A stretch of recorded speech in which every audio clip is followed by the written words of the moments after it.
Live from the Spill Studios, located behind a liquor store off the I-35 interchange, it's time once again for a couple of cold ones with Corey and Carla. Yes, sir. Time once again. How you doing, man? I'm doing all right. How about yourself? I'm all right. How was your Valentine's Day weekend? I was all right. It was a Valentine's Day weekend. Just another excuse to spend money. Yes, it was. Did you go out to eat? Oh, yeah, we hit the KFC, baby.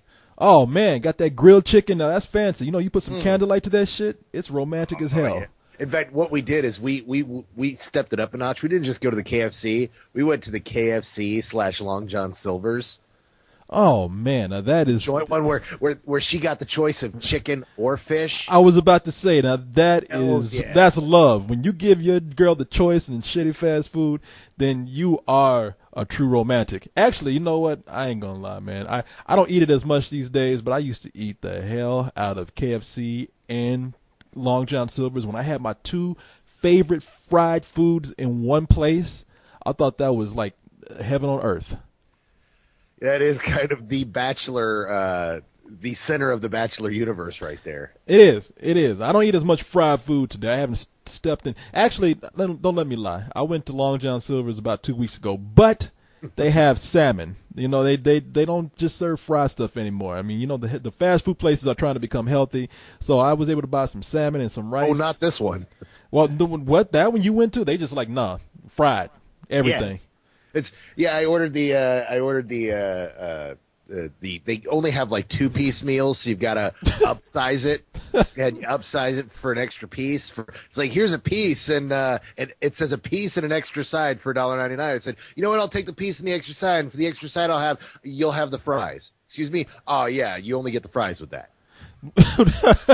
I was hoping I could get a salad, fries. Gonna get kind of mashed potatoes and some mac and cheese. You'll get mashed potatoes and fries.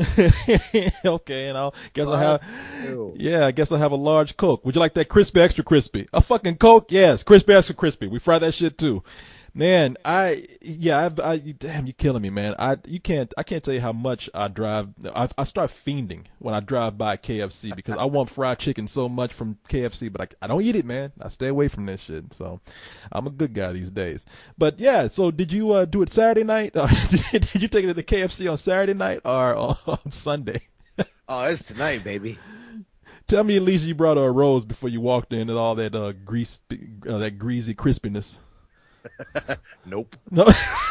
But you say, shit, I got a whole bucket. What more you want me to do, goddammit? No, actually, I surprised her with Valentine's Day last night. So it was she got ambushed with Valentine's last night. So tonight we hung out. We don't like doing the whole Valentine's thing on Valentine's night because every place is fucking packed, and several of the places you go will change the menu for that night and charge more. Yeah. For the same fucking shit. Yeah. Or they'll dress it up a bit and they'll be, oh no, it's special tonight, and you've got to wait an hour and a half to get charged more. So what we normally do is we normally do a Valentine's Day lunch, but when it's a weekend, we try to do it on an off day and celebrate it together rather than having to deal with all the Valentine's Day bullshit. So she had totally forgotten that, and she knew Valentine's Day was coming and just had totally put off us doing anything, and so I got her last night on it. So when you say you ambushed her, so she walked through the door and you were laying on a fuzzy carpet with a thong on. Leopard print, I might add. Why are you putting that image in people's heads? Why are you? Better question. Why are you thinking of me lying on a shag carpet wearing a thong? Jealousy, man. You know, I was sitting up here all alone on Valentine's Day thinking, you know, if Carlisle would just greet me as I walked through the door on a shag carpet with some leopard skin thong drawers on, that would make my Valentine's Day. But I love how they're leopard skin draws. Draws. You know, in my world, that's what they are. For fuck's sake, dude, that is an image people don't need. People just don't need it. Not just thongs, but thong draws. I mean, now you've got people sitting there thinking of me with a little ball hanging out, and you know, it's not pretty. People don't want to think about that. I'm They sure. don't want to think about my ginormous man bulge with a little bit of that the skin coming out underneath the elastic. Well, That's not what people want to think You about. think that? I'm sure Santos' mouth is watering right now. So, Oh, man, why you gotta be like that? between you and a crispy fried drumstick from KFC, he's slobbering at the lips right now.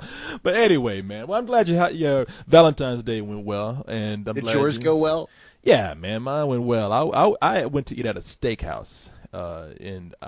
This place called Steiner Ranch, and that place is some class, man. I got something to tell you though about this, and a lot of people, I know it was like a racially charged weekend on the site after my comment on Percy Jackson, which I don't give a fuck if y'all got mad about it or not, but I swear to God. Now you want to know why I say all this shit sometimes? Like you Well, wanna, actually, catch me up. I have not been on the site this weekend. What's everybody flipping out about? I don't know if they're flipping out. I just know that I changed my thoughts on Percy Jackson. I mean, when we all talked about how the satyr in the movie, who is the actor that plays him is the guy from Tropic Thunder, the black guy from Tropic Thunder, and we don't mean Robert Downey Jr. by the way, the real black guy.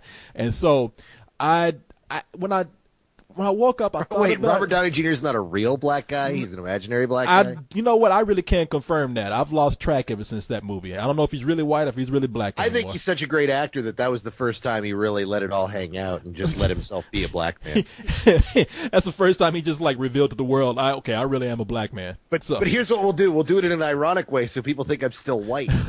Yeah, we don't want to lose that audience out there. That way I can get in movies where I date white women. Because they won't let me do that otherwise. Is that the trick? Oh, well, I'm just gonna start going to whiteface. No, when I woke up, yeah, hello, sir. When I woke up that day from a nap, it's not like I woke up that morning like just changed my mind.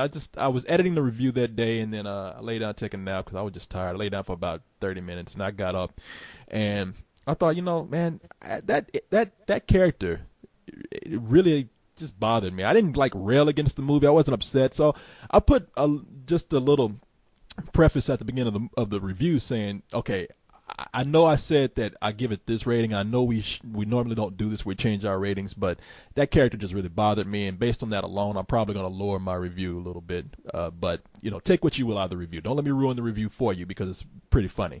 And so, it just went back and forth on the site where people, well, I don't know if it went back and forth. It stopped after a while. I hadn't slept, so I jumped on a couple of people because one guy came in and he was like, oh, Corey's being a racial dumbass again. And I was like, okay, you know what? Fuck you. What do you mean by I'm a racial dumbass? And at this point, I hadn't had any sleep, so I was like, you got, I know how it is. Yeah, and I just told, I've been on the opposite end of that chair. Now, I didn't go crazy. I just told the guy, I was just like, hey, look, you need to explain to me before I say something really crazy to you and kick you off the site. You need to explain to me, which I wasn't going to kick him off the site. I was just talking, just puffing my feathers. I'm hearing you and what you had going on in your head, but knowing you for so long, I know how it actually came out. It had to be something like, all right, motherfucker, what the fuck you talking about? No, it didn't go that far. That was going to be the harsh part. I said, before I say something harsh to you and kick you off the site, explain to me how I'm a racial quote unquote dumbass. And I was like, hey, if you want to talk this out, if you want to even disagree with me, if you want to get in a little bit of a slightly heated debate, that's fine. But don't sit up here calling me a dumbass. And then it kind of escalated from there with a lot of members. It was like a lot of people fuck you. They can share their opinions, and people were just debating race and whatnot. So and it actually was okay. I have to say, but by the time I got off, I didn't want to upset myself, so I didn't go back in there. But by the time I got off, people were actually debating instead of going back and forth yelling at each other. So the last thing I want to do is make it seem like I'm just having this racially charged weekend. But I swear to you, I shit you not. So I go to the Steiner Ranch. I sit down, I have a steak, and behind me, now this is a really expensive place that's kind of far out of town, and I was the only black person in the place. No big deal about that. Nobody's even taking count of this. They weren't mean to me. The staff was really cool, but behind me, there was this table. In the moment I sit down, someone has ordered the beer, Negro Modelo. And I hear I like niggas this and niggas that, and I hear somebody say, come on now, be careful, no racial humor. And I turn around, and I immediately lock eyes with one of the wives of those people at that table. And the table it's full of these guys who are just kind of like these middle-aged professional looking white guys who had that Texas drawl, you know. Yeah, I'll tell you about, oh, come on, I like niggers now. And I'll just stop and look at this woman. And this woman and I must have shared the most uncomfortable glance for about 30 seconds. And you could see her mumbling to the guys around her, like, guys. This crazy black guy is staring at me, and he's really fucking creepy. and I just shook my head and turned back around. You were licking your lips. Hey, You're baby. Like, white meat. I know. I told the waiter, I have that. But no, I didn't do it. I just looked at her. She looked at me, and she was trying to quiet the table down. I just turned back around, and you could hear the table get quiet for about a minute.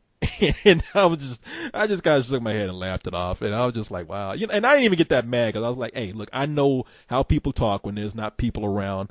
I know that. But I just find it really, you know, I just found it kind of dumb that this table was being that loud with it. I mean, because I know that some other people around them and they were being loud, and they were just, you could see these people just kind of like, geez, this is the loudest fucking table in here. So, I mean, you know, if you're going to have that kind of humor, I mean, I know people joke like that. Kind of keep it to yourself. But you don't need to, like, talk all loud and belligerently and let the whole fucking restaurant hear you.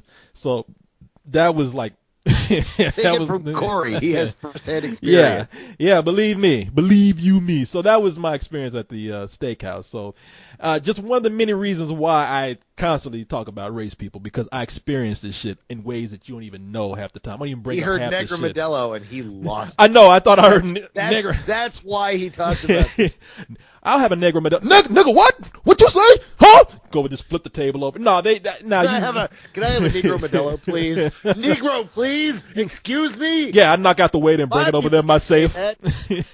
But no, I really no. You know me. I wouldn't like just go crazy because I heard that. I actually heard them like making jokes. And I remember hearing it at first, and I was like, "Are they saying what I think they're saying?" I'm like, "Nah, I'm not gonna go crazy about that." And then I heard, "All right, guys." And the woman must have saw me, and because everybody had their back turned to me or were just into their conversation. So this woman must have saw me, and that's when she was just kind of like, "Okay, guys, you know, no racial humor," and she was just trying to like ease out of it. So I was like, whatever, man. Whatever. You know, hey, Valentine's Day, it was good. They're having a good time. They got mixed up in the moment.